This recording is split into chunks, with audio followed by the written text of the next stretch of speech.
Сәлеметсіздер ме, құрметті әріптестер? Бүгін сіздерге керекті бір сайтпен таныстыратын боламын. Ол сайттың аты yakulax.com деп аталады. Бұл сайттың сілтемесін осы видеоның астына описание бөліміне қалдыратын боламын. Сол жерден кіріп қарап көрсеңіздер болады. Бұл сайт графика, яғни диаграммаларды құруға арналған онлайн сервис. Егер орыс тілінде болатын болса, онда мышканы оң жағын басу арқылы перевести на казахский деп қазақ тіліне ауыстырып алсаңыздар болады. Енді бұл сайт арқылы тегін және тіркеусіз онлайн жасасаңыз болады диаграммаларды. Диаграммаларыңызға сілтемелерді бөлсеңіз болады. Сонымен қатар диаграммаларды жүктеп алуға болады. Енді диаграмманы құру үшін график құру деген кнопка бар. Соны бассаңыз, жаңағы диаграмма құратын бетше ашылатын болады. Енді қараңыздар, осы сайттың ұсынған көптеген диаграммалардың түрлері бар. Осы жерден кез келген диаграмманың түрін таңдап алып, диаграмманың түрін таңдап алып, астында деректер кестесі деген бар. Осы жерге өзіңіздің деректеріңізді енгізіп өзгертіп алсаңыздар болады диаграммаларды. Мысалға, мына жерге сыныптар деп қояйық. Астына енді сыныптар жазып шығатын боламыз.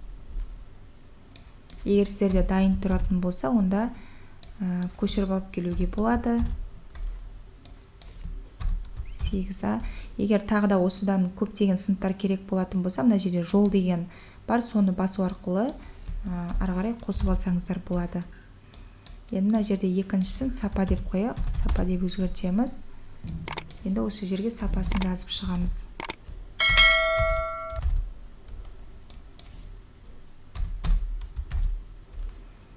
Өте керемет, осылай сабақтарыңызда қолданып көрсеңіздер болады.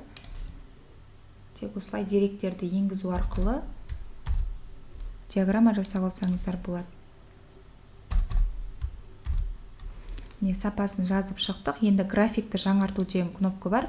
Осы кнопканы бассаңыз, сізге автомат түрде осындай дайын диаграмма шығарып береді. Енді осы жерде диаграмманың графикалық параметрлерін өзгертсеңіз болады, немесе осы күйінде қалдырсаңыздар болады. Биіктігі 500 деп қояйық. Қолдануды бассаңыз, диаграмманы автомат түрде осылай өзгертіп береді.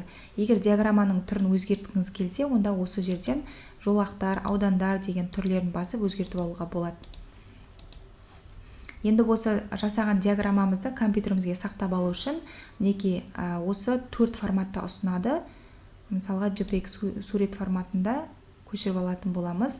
Үстінен бассаңыз, автомат түрде өзіңіздің компьютеріңіздегі загрузки бөліміне барады. Үлкейтіп, кішірейтіп қарасаңыздар болады. Видео пайдалы болса, лайк басып, пікір қалдыруды ұмытпаңыздар. Міндетті түрде қолданып көріңіздер. Алдағы уақыттарда тағы да пайдалы ақпараттармен міндетті түрде бөлісіп отыратын боламын. Мені жоғалтып алмас үшін маған тіркеле өтіңіз.